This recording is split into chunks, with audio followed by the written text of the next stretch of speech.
Selamat sore semuanya. Saya mau presentasi tentang Kubernetes, basic infrastruktur Kubernetes, CI/CD. Ya, yang pertama ya jelasin dulu tentang Kubernetes. Apa itu Kubernetes? Kubernetes itu adalah aplikasi sebuah platform open source yang dapat di-install melalui Google atau manapun. Ada juga yang berbayar. Biasanya itu seperti di provider di Google Cloud, kemudian di Azure atau di Amazon. Dan yang untuk testing biasanya kita menggunakan Minikube. Itu untuk testing dari sebuah aplikasi microservices. Oke, di dalam clusternya Kubernetes itu ada pool ya, atau wadah daripada CVM, yang dimana pool itu berisi dari VM-VM, terdapat di VM-VM yang ada di cluster tersebut. Nah, Kubernetes juga itu yang dapat digunakan untuk otomisasi, kemudian ada penjadwalan dan manajemen aplikasi, khususnya untuk aplikasi yang microservices. Itu sangat membantu sekali ya.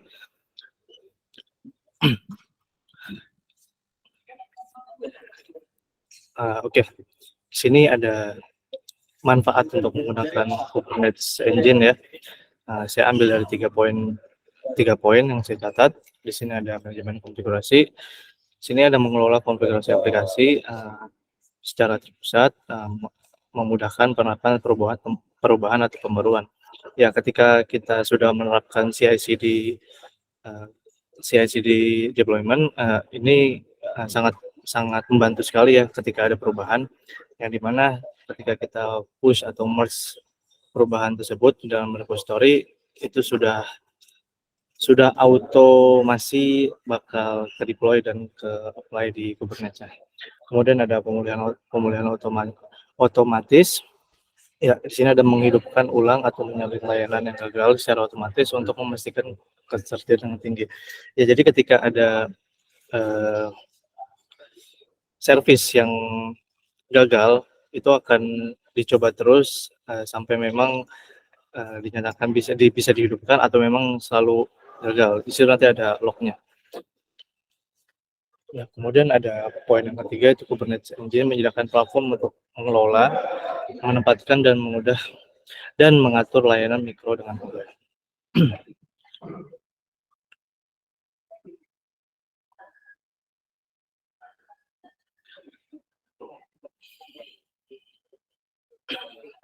Ya, sini ada CI/CD, pengertian dari CI/CD.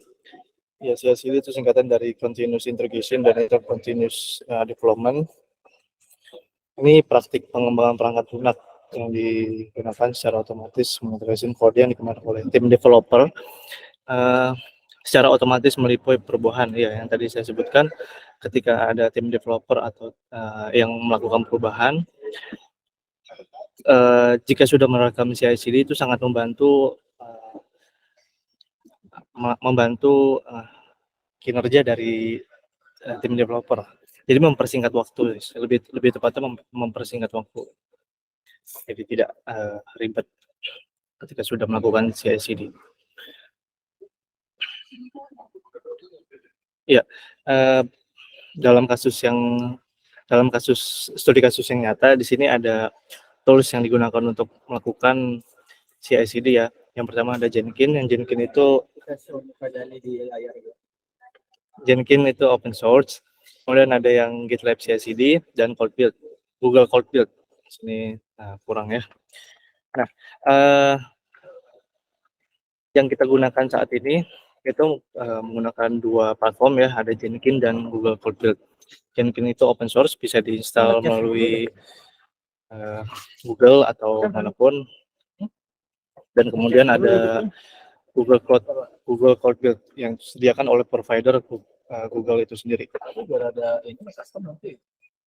Biar ada nanti model untuk custom. Ya, di sini saya ambil contoh yang saya gunakan Google Coldbuild.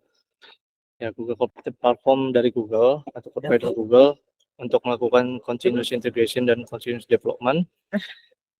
Kemudian ini juga Google Code Build membangun, menguji, dan meliput secara andal. Nah, Google Code Build ini lebih efisien ya dari Jenkins, karena yang saya temui di sini Jenkins yang digunakan ada sistem queue atau antrian daripada banyaknya service. Jadi kalau Google Code Build ini memang mendeploy per service. Jadi banyaknya service yang ada di Code Build dan banyaknya yang running itu akan tetap running masing-masing dan tidak menunggu seperti yang ada di Jenkins, seperti itu.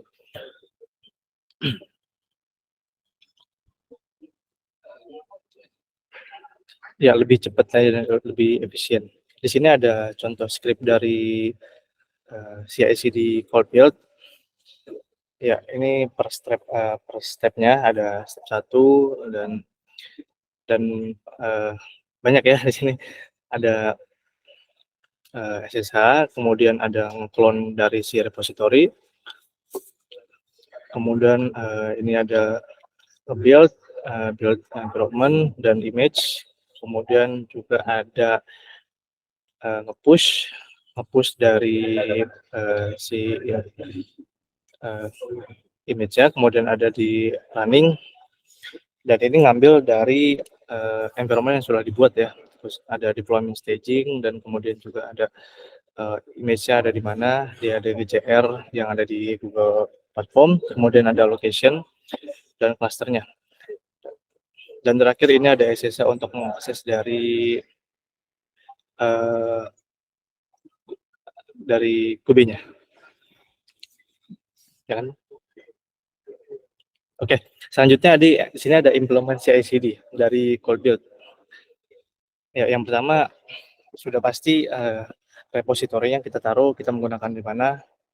Kita untuk yang saya gunakan di sini menggunakan Bitbucket.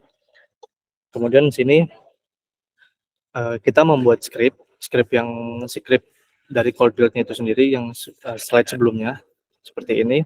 Kemudian jika sudah script tersebut kita masukkan ke repository. Kemudian di dalam repository kita harus melakukan setting ya.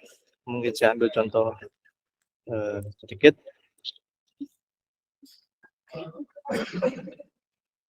Oke. Selanjutnya ketika sudah di-push ke dalam repository, itu akan kita setting menggunakan settingan yang ada di Google Code Build-nya. Kita setting di triggernya. Saya coba share screen full ya untuk melakukan demonstrasi. Sementara saya izin ulang.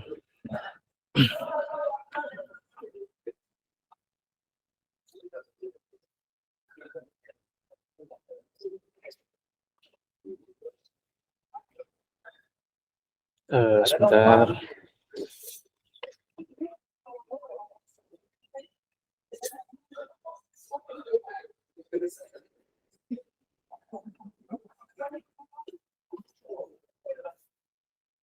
Ya, di sini saya ambil contoh untuk melakukan setting dari si Code Build itu sendiri.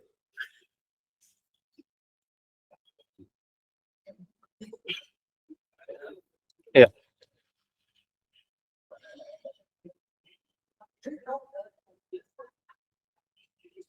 Ya, ini seperti yang ada di, aduh, sebentar ya, nggak bisa.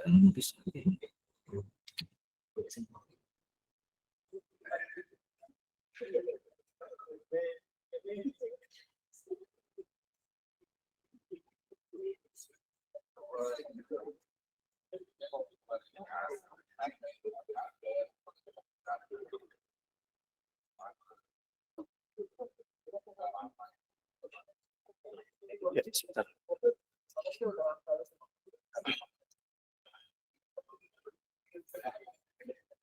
Ya, ketika kita ingin membuat baru trigger atau CI/CD menggunakan Code Build, kita harus melakukan setting up di triggernya, kemudian kita harus mengisi name, dan di sini event yang tadi ada di flow itu kita menggunakan webhook, yang dimana webhook tersebut harus disetting di bagian repositorinya. Saya coba login dulu. Sementara ini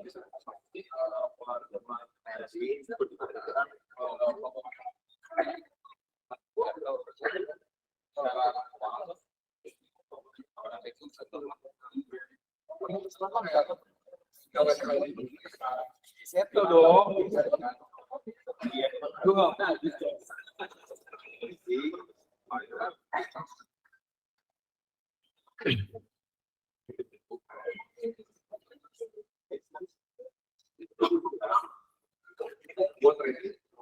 Ya. Selanjutnya, ketika kita sudah melakukan webhook, kita copy webhook di sini, kita masukkan di dalam repository. Ya seperti ini. Kita isi title-nya terserah setelah apa, URL-nya yang ada di dalam cold build itu. Nah, ketika sudah kita copy, di sini trigger-nya mau apa? Biasanya saya setting di sini by merge. Ketika ada merge baru dari tim developer atau tekniknya itu, ketika sudah di merge dia akan menjalankan CI/CD di cold build-nya ini. Ya, selanjutnya itu ketika sudah jalan otomasi CI/CD-nya, dia akan diproses, dibungkus di dalam cold build-nya, dan ketika cold build itu sudah dinyatakan selesai, maka deployment tersebut akan di-apply ke Kubernetes. Tetapi jika tidak selesai atau ada violate, dia akan dikembalikan di cold build-nya. Nah, dalam kasus nyata, saya ambil contoh di sini project yang saya pegang dari UPMI.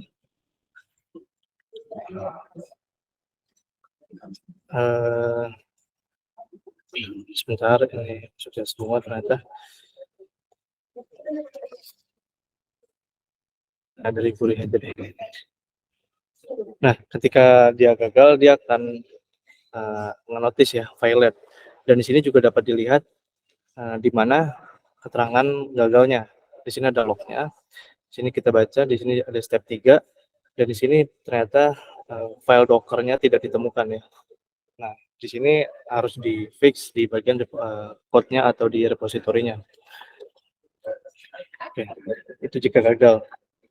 Nah, kemudian jika sukses di-apply ke Kubernetes, maka di sini Kubernetes akan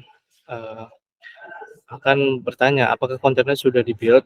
Jika memang sudah, dia bakal apply atau nge-apply ke DNS atau ke domainnya itu sendiri.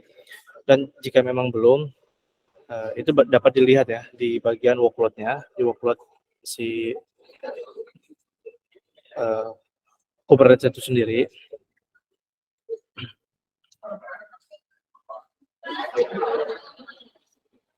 Ya.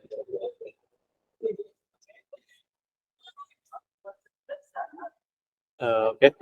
Di sini kita ambil yang tadi sesuai.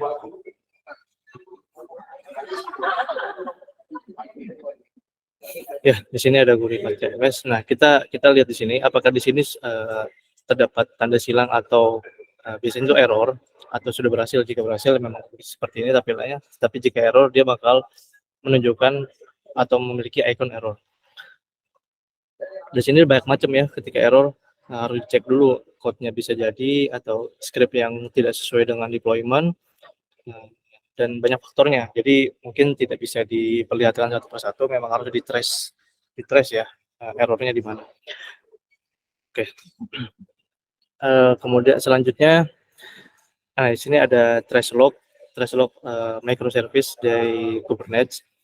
Yang tadi saya sebutkan, di sini kita bisa melihat di dalam service itu sendiri, kita bisa melihat logs di service-nya. Ya seperti ini tampilannya. Ya, jadi semua aktivitas di service ini akan di-record di dalam lognya Google, log ini sendiri. Bisa juga menggunakan workload atau menggunakan log monitor atau dashboard. Nah, di sini kita bisa filter ya apa yang ingin kita lihat. agak meleknya. Sini kita bisa filter apa yang ingin kita lihat. Nah, kalau di sini kan memang semuanya, scope-nya itu mencakup semuanya ya, semua yang ada di Kubernetes.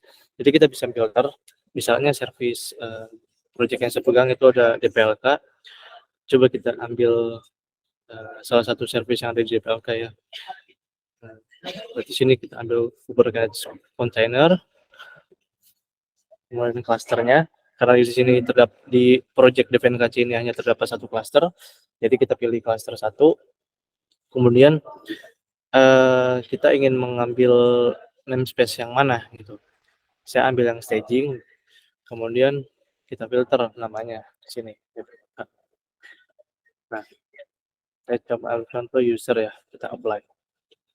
Nah, di dalam log explorer ini kita sudah mau melakukan filter begini, jadi yang tampil di log ini hanya DPLK saja atau service yang kita pilih.